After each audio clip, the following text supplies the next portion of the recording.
आज जब देश में लोगों का धर्म पूछकर मारा जा रहा है तो देश का प्रधानमंत्री जातिगत जनगणना करवाने जा रहा है। अपने प्रवक्ता इसके विरोध में क्यों खड़े करे थे जब कांग्रेस ने इसकी मांग करी थी? तो क्यों तभी इस मास्टर स्ट्रोक को आपने क्यों नहीं तब लपका था कि हाँ राहुल गांधी बोल रहा है लेकिन ये तो देश हित की चीज है, मैं करा देता हूँ। अगर था तो तभी करा दिया होता। नहीं, ये आपकी राजनीति को सूट कर रहा है और आपको सत्ता में बने रहना है, इस वजह से आप कर रहे हो। अभी कोई किसी तरह का प्रेशर सरकार पे नहीं था, समझ रहे हो। सरकार ने जो कदम उठाया है ये डिलिमिटेशन को लेके उठाया है और उसने ये जो कॉस्ट की बताया था कि कहीं पे लाभ ले रहे हो और कहीं पे निचली में आ रहे हो, कहीं ओबीसी में आ रहे हो। क्या बात कर रहे हो? मेरे बड़े भाई हैं, ये उम्र में भी बड़े हैं और बड़े भाई हैं, लेकिन एक छोटी सी आज बात बोलूंगा। अगर कभी किसी ने मोदी समर्थकों को अंधभक्त कहा था ना तो शायद इसी वजह से कहा गया होगा जो आज भाई साहब करने की मैं कह रहा हूं यदि मोदी जी इसके साथ जातिगत जनगणना के आर्थिक आधार पे जातिगत जनगणना का ऐलान कर देते तो मैं इसका पूर्ण समर्थन करता। ना तो वह पप्पू है भैया, ना ही है वह गाधी, उसके कुल की शुद्धता पूरी नहीं बल्कि है आधी। और जैसे गायों में एक प्रजाति को कहते हैं दोगला जर्सी, वैसे इस धरती पर जन्मा हुआ है वह पारसी। आए मेरे ऊपर कोई केस करने। धर्म की राजनीति नहीं, राजनीति का धर्म होना चाहिए और आरक्षण जाति व धर्म के आधार पे नहीं, आर्थिक आधार पे होना चाहिए। सर कैसे समर्थन दे रहे हैं? मैं वही कहा, मैं न कभी जातिगत जनगणना के समर्थन में था, ना हूं और न रहूंगा। मैं हमेशा देश के समर्थन में था, हूं और रहूंगा। और आज जब देश में लोगों का धर्म पूछकर मारा जा रहा है तो देश का प्रधानमंत्री जातिगत जनगणना करवाने जा रहा है। आप अभी तक ये बताइए, कहा जा रहा था कि जो पाकिस्तान जो है वो ये इसलिए किया कि लोग भाई तुम्हारा धर्म क्या है, कलमा पढ़वाया, यदि हिंदू है तो मार दिया, मुसलमान है तो छोड़ दिया।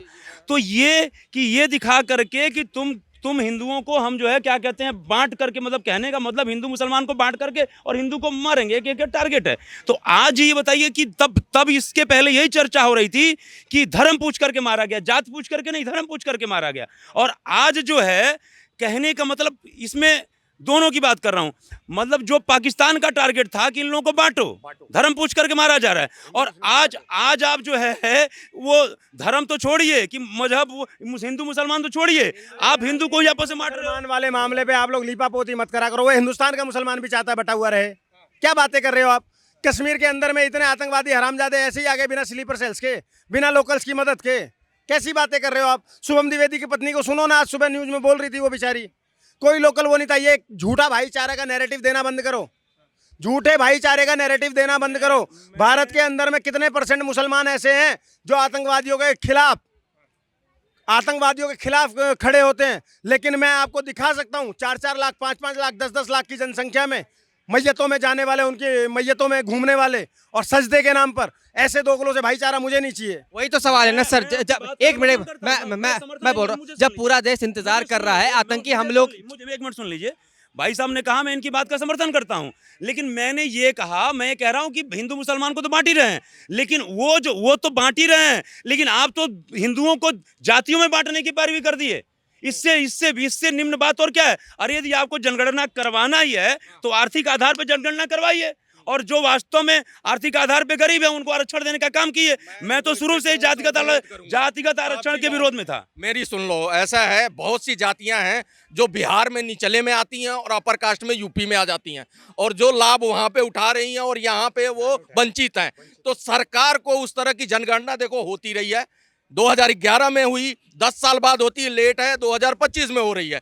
अगर ये सरकार ने किया, देखो सरकार का समय गलत था भाई, इस समय पे ये चीज नहीं होनी थी और इस समय बम करना दिया था विपक्ष को देख रहा हूं ना, मिठाई बांटने वाले मातम भी मना रहे हैं, उन्हें समझ नहीं आ रहा, कंफ्यूज हो रहे हैं। लिबरल जो गैंग है ना, उनका क्या आइडियोलॉजी है कि भैया जब आप किसी को कन्विंस नहीं कर पाओ तो आप उसको कंफ्यूज कर दो। सर एक सवाल है, क्या कहेंगे जब वक्फ संशोधन विधेयक में जब नीतीश जी ने बीजेपी का समर्थन दिया था तो ये कहीं ना कहीं मोदी जी गिफ्ट रिटर्न कर रहे हैं बिहार में जो विधानसभा चुनाव होने वाला है? बिल्कुल ये रिटर्न नहीं है, डील है। ये एक तरीके की डील है कि तुमने हमें वक्फ में सपोर्ट करा, हम तुम्हारे लिए जातिगत जनगणना करा देंगे जिससे कि सरकार बनी रहे। अरे ये सत्ता का लालच है और इस सत्ता के लालच में आप देश को बांटने का काम कर रहे हो। 110 करोड़ सनातनियों को हम पहले ही बहुत बटे हुए हैं। हम रोज रोज ये कह रहे हैं कि भैया जात पात की करो विदाई, सारे हिंदू भाई भाई। आज वो स्वामी दीपांकर जो 3 साल से भिक्षा मांगने निकले हुए हैं कि मैं जाति और मैं नहीं बटूंगा, मैं सिर्फ हिंदू हूँ। आज जो वो बागेश्वर धाम सरकार वो 27 साल का एक युवा ये नारा दे रहा है कि जात पात की करो विदाई, सारे हिंदू भाई भाई और हिंदू एकता की बात कर रहा है। उस समय पर आप जातिगत जनगणना करा रहे हो। और अगर आपको कराना ही था, ये इतना ही बड़ा मास्टर स्ट्रोक था, तो आपने तमाम अपने प्रवक्ता इसके विरोध में क्यों खड़े करे थे जब कांग्रेस ने इसकी मांग करी थी? तो क्यों तभी इस मास्टर स्ट्रोक को आपने क्यों नहीं तब लपका था कि हाँ राहुल गांधी बोल रहा है लेकिन ये तो देश हित की चीज है, मैं करा देता हूं। पहले क्यों नहीं अगर था चुनाव के तो पहले? तभी करा दिया होता। नहीं, ये आपकी राजनीति को सूट कर रहा है और आपको सत्ता में बने रहना है, इस वजह से आप कर रहे हो। और लोग हो सकता है कि इसकी तारीफ कर रहे हो, जो भाजपा के नेता हैं वो तो कर ही रहे हैं, कुछ लोग समर्थन में भी कर रहे हो इस लालच में कि मैं भाजपा का समर्थन कर दूंगा, हो सकता है मुझे भी दिलीप मंडल की तरह कोई पद मिल जाए, टिकट मिलने के लिए पद मिल जाए। तो मैं एक बात बता दूं भाई साहब, ये हेलीकॉप्टर से बंदों को लेते हैं, नीचे से ग्राउंड से नहीं उठाते हैं, हेलीकॉप्टर से लेते हैं, समझ गए? आप खुद समर्थक हो गए, ये बात कह रहे हैं। ये आज बोलना पड़ रहा है, मुझे मजबूरी है। मैं सुनो, मैं समर्थक रहा हूं, मैं कभी किसी पार्टी में ज्वाइन ना हुआ और शायद होऊंगा भी नहीं। जिस दिन मेरा मन करेगा ना, ऐलान करके हो सकता है मैं निर्दलीय चुनाव लड़ जाऊंगा, अगर मुझे बदलाव करने की इतनी चुल्ल उठेगी तो। और अगर किसी पार्टी में हुआ भी तो अपनी शर्तों के साथ शामिल होऊंगा। मुझे पार्टी से लेना देना नहीं है, ये देश मेरा है। मैं राष्ट्रवादी पैदा हुआ हूं और राष्ट्रवादी ही मरूंगा और मैं हमेशा राष्ट्रवाद की बात करूंगा। अगर आज तक मैंने कभी मोदी जी का विरोध नहीं किया, आज तक नहीं किया है, लेकिन आज इस मुद्दे पर कर रहा हूं। अगर कल को फिर से वो सही काम करेंगे, मैं फिर उनके समर्थन में खड़ा रहूंगा। अब मैं सुन लो, आपने कहा कि बिहार के चुनाव को लेके ये जाति जनगणना कुछ वर्ग को खुश करने के, तो मैं आपको पहले बता दूं, नीतीश जी ने जनगणना वहां की करा दी थी, उसका कोई मुद्दा नहीं है। चुनाव है नवंबर में, डाटा पेश नहीं। नवंबर में चुनाव है। सुन लो, डाटा पेश करे नहीं, सरकार के पास है रिकॉर्ड कि यहाँ पे क्या क्या, यहाँ का क्या क्या जाति जनगणना का हिसाब किताब सब है। तो अगर उसने उसको कह रहे हो चुनाव को लेके, तो चुनाव नवंबर में है, अभी कोई किसी तरह का प्रेशर सरकार पे नहीं था। समझ रहे हो, सरकार ने जो कदम उठाया है ये डीलिमिटेशन को लेके उठाया है।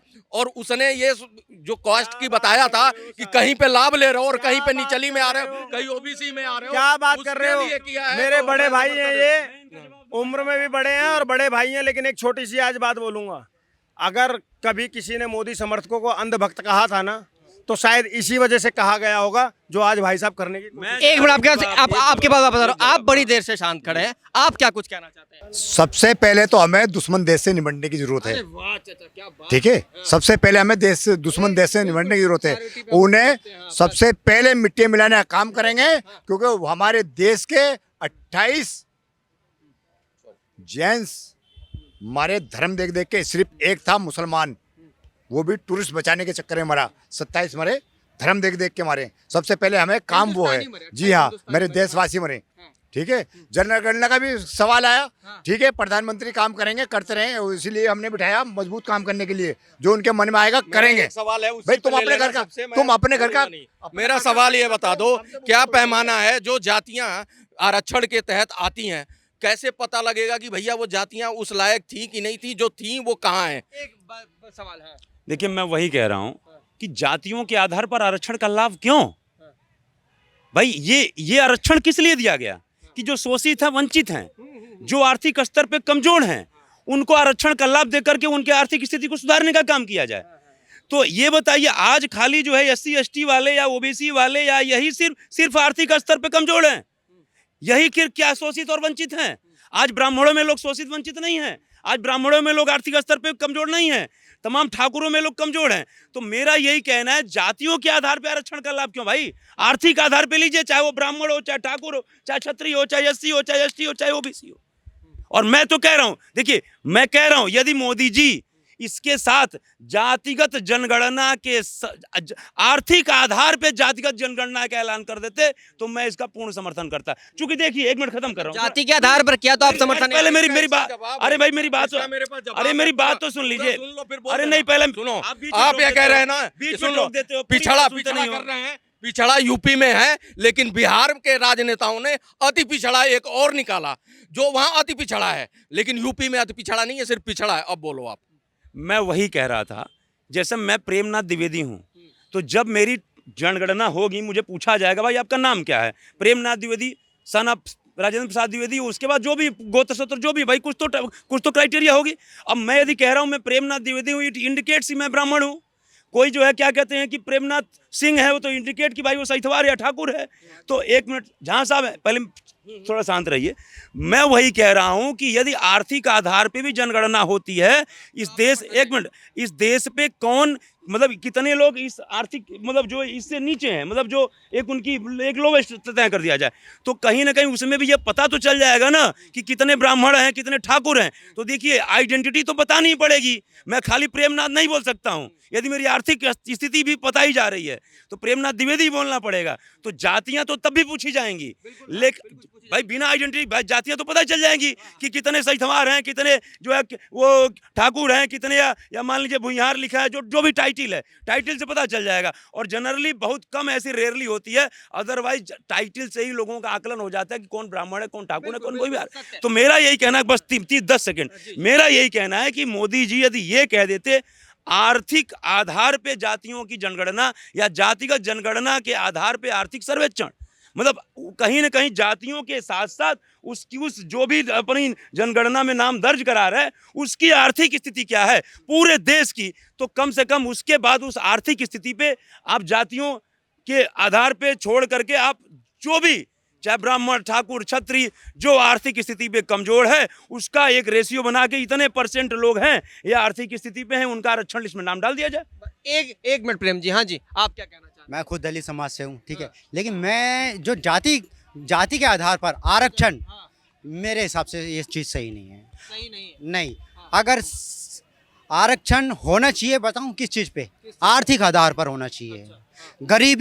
गरीबी में हमको फ़र्क नहीं करना चाहिए, गरीबी में हमको फ़र्क नहीं करना चाहिए। वो गरीबी कोई भी हो सकता है, तो जिसकी आर्थिक स्थिति सही नहीं है उसमें यार क्या फ़र्क करना, छोटी जात का बड़ी जात का, दुख मुसीबतें परेशानी सब पे आती है, लेकिन कोई कब से, कोई पहले से, कोई दबा, कोई अब से, लेकिन हमें इस चीज़ के अंदर फ़र्क नहीं करना चाहिए। अगर यही सबसे बड़ी इंसानियत होती है तो मेरे हिसाब से क्या नाम है, आर्थिक आधार पर होना चाहिए। देखिए मैं ये बिल्कुल इन चीज़ का समर्थन करता हूँ, द्विवेदी साहब जो कहा, जातिगत जनगणना का मैं विरोधी हूँ।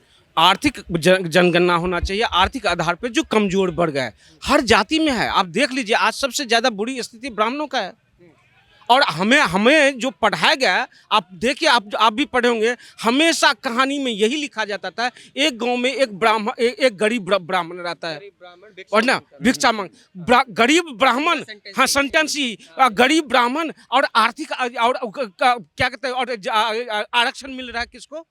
तो इस चीज को समझिए, ये एक एजेंडा बना गया। अभी ये चंद्रशेखर रावण, इसके अकॉर्डिंग पूरी हिंदुस्तान की संपत्ति वक्फ बोर्ड का है, लेकिन कुआं किसका था? ठाकुरों का।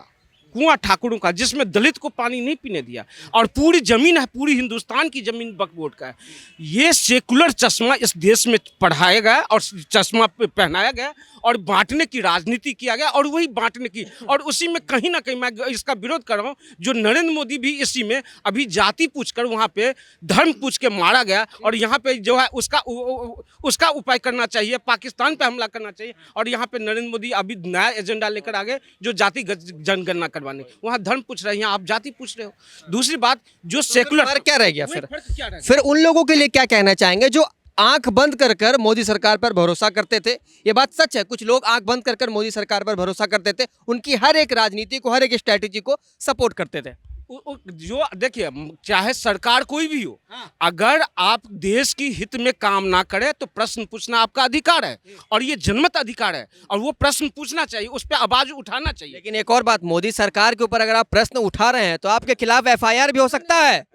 नेहा सिंह राठौड़ के बारे में जानते हैं, लेकिन केस हुआ था, नहीं, FIR हुआ था ना, हुआ है। केवल 519 रुपया था उनके पास। क्यों 519 रुपया? करोड़ों की संपत्ति है, वो झूठ बोल रही है। लेकिन मैं आपको मुद्दा समझा, जो जिस तरह की एक चीज कर रहे हैं, मैं आपको बताऊं, प्रश्न पूछना या जवाब मांगना शब्दों की मर्यादा में रह करके जूते से भी ज्यादा करारा जवाब दिया जा सकता है।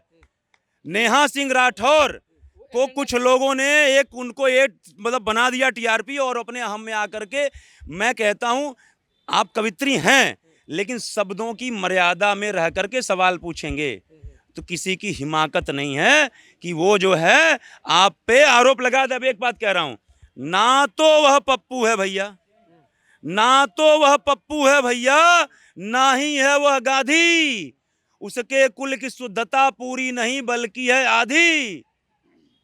सुन लीजिए एक मिनट थोड़ा बस, ना तो वह पप्पू है भैया, ना ही है वह गाधी, उसके कुल की शुद्धता पूरी नहीं बल्कि है आधी। और जैसे गायों में एक प्रजाति को कहते हैं दोगला जर्सी, वैसे ही इस धरती पर जन्मा हुआ है वह पारसी। आए मेरे ऊपर कोई केस करने। सवाल मैं अभी सेकुलर वाली बातें बता रहा था। जो सेकुलर पहन के ये चश्मा पहन के जो चलते हैं ना, मुझे साहब दुख होता है उन लोगों से जो सेकुलर। अब मैं आप जो गीत शुरू करें, एक मिनट उससे पहले मैं जरा हाँ जी बोलिए, क्या क्या चाहता हूँ। कास्ट सेंसस जब से मोदी सरकार ने ऐलान किया है, तब से कहीं ना कहीं जो उनको सपोर्ट करते थे वो नाराज दिख रहे हैं, कह रहे हैं कि ये मोदी जी ने गलत किया। आप इसको किस तरीके से देख रहे हैं? देखो ऐसा जो सपोर्ट करते थे कुछ, देखो जब बंदा कुछ डिसीजन लेता है ना, तो कुछ ना कुछ बंदे नाराज भी होते हैं, खुश भी होते हैं, लेकिन ये कूटनीति है, ये कूटनीति है मोदी जी की। मैं बताऊं, ये जो है ना विपक्ष वाले जो सवाल उठाते रहते थे ना हमेशा भाई जनजाति जन होना चाहिए, ये हमेशा जातिगत गणना होनी चाहिए, ये उन्हीं की गले की फांस बनने वाली है। मैं बता रहा हूँ ऐसे वक्त पर क्या होना चाहिए था, जब भारत खुद ही अपने आप को अभी कमजोर महसूस कर रहा है, जहां पर हमारे लोगों को मारा गया, मासूम लोगों को, निहत्थे लोगों को, ऐसे वक्त पर क्या ये जाति पूछना ये जरूरी था? देखो वो जाति नहीं है, वो धर्म पूछा है। धर्म के अंदर जातियाँ होती हैं, जाति और धर्म में बहुत फर्क है। धर्म सिर्फ हिंदुस्तान पूरे वर्ल्ड के अंदर 4 है, पता, क्रिश्चियन और मुसलमान और हिंदू और सिख, ये 4 है, उसमें जाति है। मेरे को ये बताओ, आप देखो, या तो मेरे से पूछ लो या इनसे पूछ लो। देखो क्या धर्म एक ही है, सनातन, जो सत्य को धारण करता है वही धर्म है। और बाकी सारे को सब प्रकार हैं, वो मजहब हैं, धर्म नहीं है। हाँ, धर्म की परिभाषा पहले समझ लीजिए। हाँ, देखो मैं, चलो ये मजहब है या धर्म है, चार कम्युनिटी हैं पूरे वर्ल्ड के अंदर, ठीक है, कम्युनिटी है, संप्रदाय हैं, तो उसके अंदर क्या हर संप्रदाय में दलित है। अब क्या होगा कि ये दलित जो है ना मुस्लिमों में भी हैं, आगा खानी है, सैयद है, और आपके पठान हैं, और पसमंदा हैं, बोरा हैं, अहमदी हैं, दलित भी हैं वहाँ पर। जब क्या होगा कि जब ये जातिगत जनगणना होगी ना, तो भाई साहब उसी के अंदर उनमें ही फूट पड़ जाएगी। मैं बता रहा हूँ, उनके अंदर ही आपस में ये फूट पड़ सकता है। अब सुन लिए। अच्छा दुबे साहब मैं एक सेकंड लूंगा। दुबे साहब, मैं जो सेकुलर वाली बात बता रहा था, मुझे दुख होता है क्या, और दुख क्या होता है मैं बता दूं। मत चीख, अभी गहरी नींद सोया हूं मैं, अपने सनातन भाइयों को जगाने की मैं कोशिश कर रहा हूँ। मत चीख, अभी गहरी नींद सोया हूँ मैं, अभी कश्मीर, केरल और बंगाल ही तो खोया हूँ मैं। आधे एशिया तक फैला था साम्राज्य मेरा, आधे एशिया तक फैला था साम्राज्य मेरा, इस मधुर मीठी नींद में जरा सा तो सोया हूँ मैं। 28 राज, 8 केंद्रशासित प्रदेश शेष बचे हैं, इनके लूटने तक नींद चैन सोया हूँ मैं। जी हिंदू हूँ मैं, अपनी स्वार्थ की चादर ओढ़ के सोया हूँ मैं। हम लोग अपनी स्वार्थ की चादर ओढ़ के सो चुके हैं, इन्हीं सोने के चक्कर में खोते जा रहे हैं और खो जाएंगे। इसलिए मैं देश की जनता को कहता हूं, आपकी चैनल के माध्यम से जागरूक बनो, समझदार बनो, कौन बांटने की राजनीति करे, इस चीज को समझो। हाँ, मैं यही कह रहा था। देखिए ऐसा है, आप एक परिवार में रहते हैं, तो आप यदि कहें हमारे घर में क्या है या हमारे गांव में क्या है, मैंने अपने गांव को आप गरीब दिखाइए, तो आप अपने गांव का अपमान कर रहे हैं, अपने परिवार का अपमान कर रहे हैं। मर्यादा में रह के सवाल पूछा जाना चाहिए। जो आपने निहार सिंह राठौर की बात करी, मैंने कहा जब उन्होंने गाया ना यूपी में काबा, तो इसकी जगह योगी राज में काबा यदि कर देती ना, तो मैं उनका समर्थन करता। भाई यूपी में काबा मतलब जिस प्रदेश में आपका घर है, ससुराल है, आप कह रहे हो यूपी में काबा, आप पूरे उत्तर प्रदेश का पूरे विश्व पटल पे बेइज्जती कर रहे हो। आप ये पूछते हैं योगी राज में काबा, मतलब योगी जी के राज में क्या है, क्या बदलाव आया है, ये बस इतना सा करना था। यूपी में काबा की जगह योगी राज में काबा, तो यही शब्दों की मर्यादा होती है। और इसका एक उदाहरण हमने आपको अभी थोड़ी देर पहले दे दिया, वो शब्दों में ही मैंने कितना गहरा जो है वो व्यंग मारा है। समझ रहे मेरी बात को। और तीसरी रह गई बात ही मैं आपको बता दूं, 3 मुद्दों पे मैं शुरू से अटल था, अटल हूं, अटल रहूंगा। शिक्षा समान व्यवस्था में होनी चाहिए, स्वास्थ्य लाभ समान व्यवस्था मिलना चाहिए, और आरक्षण भी समान व्यवस्था के आधार पे मिलना चाहिए। मैं जो है, मैं एक लाइन कह के अपनी वाणी को विराम दूंगा, चूंकि आपका इंटरव्यू लंबा हो जाएगा, कि कि जो है वो धर्म की राजनीति नहीं, धर्म की राजनीति नहीं, राजनीति का धर्म होना चाहिए। धर्म की राजनीति नहीं, राजनीति का धर्म होना चाहिए। और आरक्षण जाति व धर्म के आधार पे नहीं, आर्थिक आधार पे होना चाहिए।